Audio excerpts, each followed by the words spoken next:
Wazazi, walezi, usimlaumu mwanao kwa kufeli, kwa sababu kosa sio la mtoto wako, kosa ni la kwako wewe. Kama umekuwa ukifanya makosa haya na hauna mpango wa kubadilika, mwanao hatokaa faulu kamwe mpaka utakapoamua kubadilika. Kosa la kwanza, kumwambia mwanao kauli ambazo zinamfanya ajione hana akili. Kwa mfano, kumwambia mwanao wenzako wanafaulu, wewe upo tu, inamfanya mtoto ajione kuwa hana akili na hajaumbiwa kufaulu. Kwa hiyo hatokaa afaulu kamwe, hata utumie ada kiasi gani kumpeleka kwenye shule nzuri kiasi gani.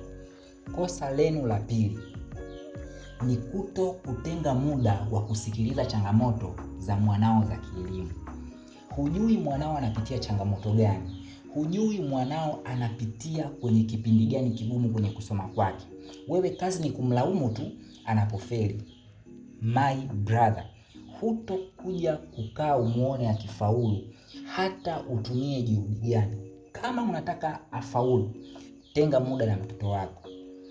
Kosa lako la tatu, humtengenezei mwanao mazingira ya kusoma. Mtoto akirudi shuleni, yeye ndio wa kwenda sokoni, yeye ndio wa kupika, yeye ndio wa kulima, yeye ndio wa kutumwa kuanzia saa 9 mpaka saa 3 usiku. Amechoka, anakwenda kulala. Hasomi, hapati muda wa kufanya mazoezi, hapati muda wa kufanya kazi zake.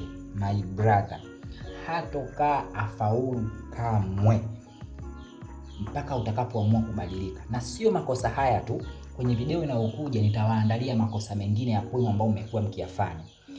Mpaka muamue kubadilika, ndio watoto wenu ufaulu wao utakapobadilika. Asante.